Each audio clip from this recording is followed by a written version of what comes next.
आज तुम लोगों के क्लास का पहला दिन है, इसलिए इस पहला दिन पर तुम लोगों को बहुत बहुत हम धन्यवाद देते हैं कि तुम लोग इसका शुरुआत बहुत अच्छा करोगे और पढ़ करके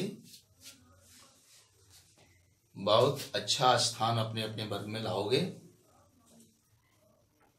अब देखो, हम लोगों का शुरुआत जो है वर्ग और वर्गमूल से करना है। तो पहले हम समझाएंगे कि वर्ग क्या है और वर्गमूल क्या है। ये दोनों को समझाने के बाद फिर हम प्रश्नावली शुरू करेंगे। तो सबसे पहले वर्ग को जानेंगे, वर्ग किसे कहते हैं और वर्ग की परिभाषा। वर्ग वह एक संख्या है जो स्वयं को गुणा करने से प्राप्त होता है।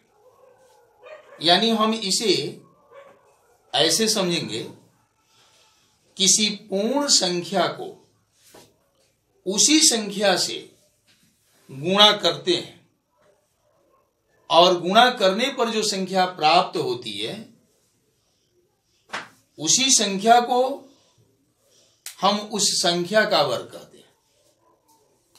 किसी संख्या को यानी किसी पूर्ण संख्या को पुनः उसी संख्या से अगर हम गुणा करते हैं तो जो प्राप्त गुणनफल होता है वही उस पूर्ण संख्या का वर्ग होता है। जैसे 5 को अगर हम 5 एक पूर्ण संख्या है, अगर इसी को फिर इसी संख्या से हम गुणा करते हैं यानी 5 से ही गुणा तो इसको गुणा करने पर जो गुणनफल आएगा 25, यह 25 इस 5 का वर्ग कहलाएगा। उसी तरह से हम एक और उदाहरण ले सकते हैं, 7 का वर्ग,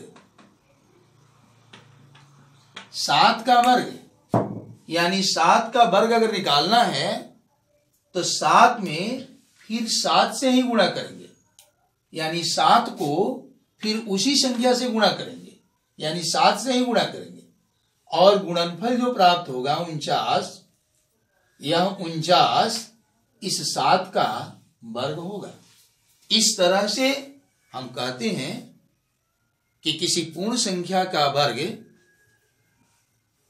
उस पूर्ण संख्या में उसी संख्या से अगर गुणा करते हैं और गुणा करने पर जो संख्या प्राप्त होती है वह संख्या ही उस पूर्ण संख्या का वर्ग होता है। चलिए, इसके आधार पर हम वर्ग का परिभाषा लिखते हैं, वर्ग को परिभाषित करते हैं। किसी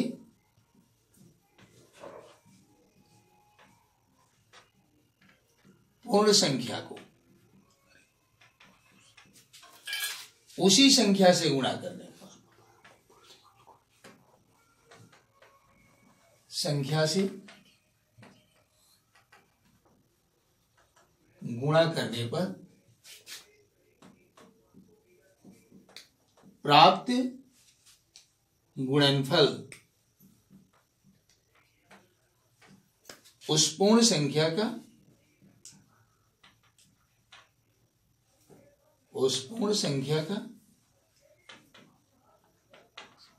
वर्ग होता है। जैसे ऊपर वाला जो उदाहरण लिए हैं उसी को हम यहां पर ले लेंगे। 5 का वर्ग अगर निकालना है तो इस 5 को लिख करके और फिर इसी संख्या से हम गुणा करेंगे तो यह 25 हो जाएगा यानी ये प्राप्त 25 5 का वर्ग है। इसको हम एक और तरीका से लिख सकते हैं। ये 5 का वर्ग को हम ऐसे भी लिख सकते हैं 5 का पावर 2, क्योंकि आप इसके पहले वाले क्लास में पढ़े हैं कि किसी संख्या का वर्ग लिखने के लिए उस संख्या को लिखकर और उस पर घात 2 लिख देते हैं, उस पर पावर 2 लिख देते हैं। तो उसको हम वर्ग पढ़ते हैं। तो 5 का वर्ग के बदले में हम 5 का घात 2 लिखते हैं। और इसको भी हम ऐसे जानते हैं कि 5 का घात अगर 2 है तो 5 को ही 2 बार गुना करना होगा, यानी 5 को 2 बार गुना करेंगे तो यह 25 के बराबर हो जाएगा, यानी 5 का वर्ग 25 हुआ। और 25 कैसे प्राप्त हुआ? तो 5 को स्वयं से गुणा करके। इसी तरह से अगर कोई पूछे कि 7 का वर्ग क्या होगा, तो आप क्या करेंगे? 7 लिख करके और फिर 7 से ही गुणा कर देंगे, और जो गुणनफल आएगा उसको आप तुरंत बता देंगे कि 7 का वर्ग 49 होगा। इसी तरह से 8, 9, 10 सबका वर्ग हम निकाल सकते हैं। अब देखिए पूर्ण वर्ग संख्या, इसी अभ्यास में आपको क्वेश्चन मिलेगा पूर्ण वर्ग संख्या। पूर्ण वर्ग संख्या किसे कहते हैं? पूर्ण वर्ग संख्या। पूर्ण वर्ग संख्या क्या है?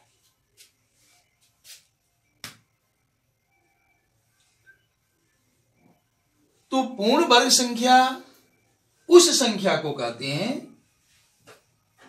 जो किसी प्राकृत संख्या को स्वयं से गुणा करने पर प्राप्त होता है, उसको हम पूर्ण वर्ग संख्या कहते हैं।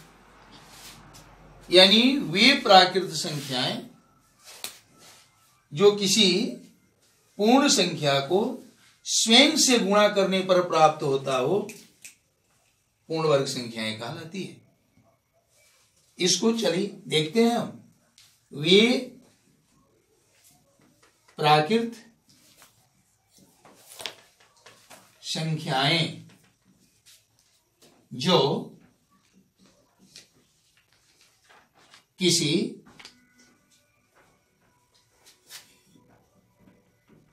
पूर्ण संख्या को स्वयं से गुणा होने पर, स्वयं से गुणा करने पर प्राप्त होता है, प्राप्त होते हैं,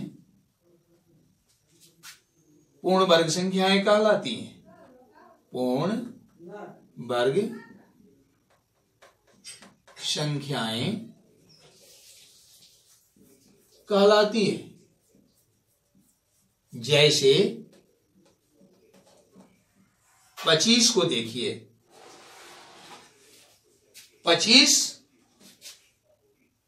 पूर्ण वर्ग संख्या है कि नहीं, यह जानने के लिए हम यह बात अपने मन में सोचेंगे कि कौन ऐसी प्राकृत संख्या है, कौन ऐसी पूर्ण संख्या है जिसको स्वयं से गुणा करने पर 25 आता है। तो यह हमारे मन में उभर करके आता है कि 5 एक ऐसी प्राकृत संख्या है जिसको हम स्वयं से गुणा करेंगे तो 25 होगा, यानी 5 को हम स्वयं से गुणा करेंगे तब यह जो है 25 होगा। तो इसका अर्थ यह है कि 25 एक पूर्ण वर्ग संख्या है, अतः 25 पूर्ण वर्ग संख्या है, पूर्ण वर्ग संख्या है। उसी प्रकार 49 को देखिए, क्या 49 को भी हम ऐसा समझ सकते हैं? क्या ऐसा सोच सकते हैं कि कोई ऐसी संख्या होगी जिसको हम स्वयं से गुणा करें तो 49 आ जाए? तो आपका जवाब होगा कि वह संख्या 7 है, यानी 7 को हम स्वयं से गुणा कर दें तो 49 प्राप्त हो जाएगा। अतः 49 जो है पूर्ण वर्ग संख्या होगा, अतः 49 पूर्ण वर्ग संख्या है। लेकिन आपको हम कहें कि 48 चाहे 50 बताइए पूर्ण वर्ग संख्या है कि नहीं? तो आप जरा अपने मन में विचार कीजिए, सोचिए कि क्या कोई ऐसी प्राकृत संख्या है, कोई ऐसी पूर्ण संख्या है जिसको स्वयं से गुणा करें तो 50 आ जाए? तो आपका जवाब होगा नहीं, यानी कोई ऐसी संख्या नहीं है जिसको उसी से फिर गुना कर दें तो 50 प्राप्त हो जाए। तो इसलिए 50 क्या है? पूर्ण वर्ग संख्या नहीं है। 50 यह पूर्ण वर्ग संख्या नहीं है।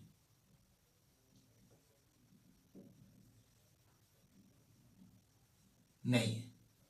इस तरह से पूर्ण वर्ग संख्या का पहचान हम कर सकते हैं। लेकिन पूर्ण वर्ग संख्या का इस तरह से पहचान वैसे ही संख्या का हम कर सकते हैं जो संख्या छोटी हो।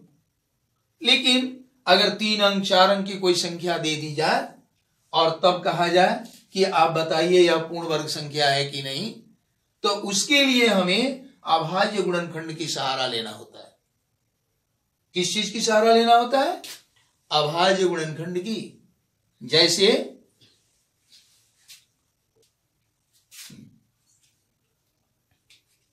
जब संख्या 3 अंक की हो या 3 अंक से बड़ी की हो, तब उस समय जो है अनुमान से यह बताना कि वह पूर्ण वर्ग संख्या है कि नहीं है कठिनाई होती है। तो उसे जानने के लिए हम अभाज्य गुणनखंड की सहारा लेते हैं। जैसे 144 है, यह 3 अंकों की संख्या है। 289 है, यह 3 अंकों की संख्या है। 625 है, 3 अंकों की संख्या है। इस तरह से 4 अंकों की संख्या भी मिल सकते हैं, 5 अंकों की भी संख्या मिल सकती है, 6 अंकों की संख्या मिल सकते हैं। तो उन्हें अगर जानना होगा कि पूर्ण वर्ग संख्या है कि नहीं, तो यह हम कैसे जानेंगे? तो इसको जानने के लिए अभाज्य गुणनखंड हमें निकालना होगा और उसके माध्यम से यह जानना होगा कि यह पूर्ण वर्ग संख्या है या नहीं। जैसे 144 है, इसका हम अभाज्य गुणनखंड निकालेंगे। तो अभाज्य गुणनखंड कैसे निकालते हैं, ये पिछले कक्षा में आप लोग पढ़े होंगे। अभाज्य गुणनखंड निकालने के लिए केवल अभाज्य संख्या से ही हम भाग करते हैं। और अभाज्य संख्या किसे कहते हैं, यह भी आप बात जानते हैं।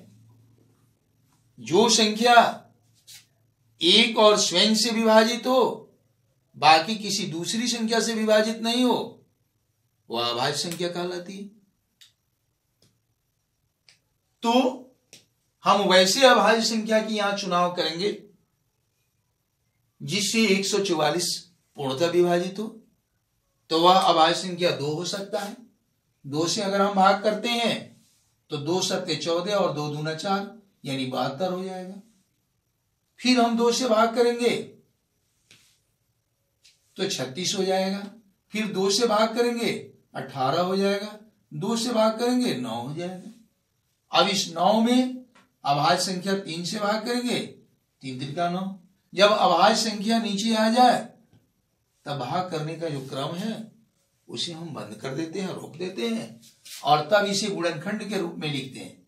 यानी 144 का गुणनखंड 2 गुने 2 गुने 2 गुने 2 गुने 3 गुने 3 होगा। यानी जिस जिस संख्या से हम भाग करते हैं उन सभी संख्याओं को, और जो नीचे शेष आता होता है और शेष आता है, उन सबों को गुणा के रूप में लिखते हैं। अब देखिए इनमें से संख्याओं का जोड़ा लगाइए। जैसे 2 का जोड़ा, फिर 2 का जोड़ा और यहां 3 का जोड़ा। यानी ये संख्याएं जो है वर्ग के रूप में है। 2 का स्क्वायर गुने 2 का स्क्वायर गुने 3 का स्क्वायर। यानी यहां जो भी गुणनखंड है सभी वर्ग के रूप में है। इसलिए 144 क्या है, पूर्ण वर्ग है। लिखेंगे अतः 144 पूर्ण वर्ग संख्या है।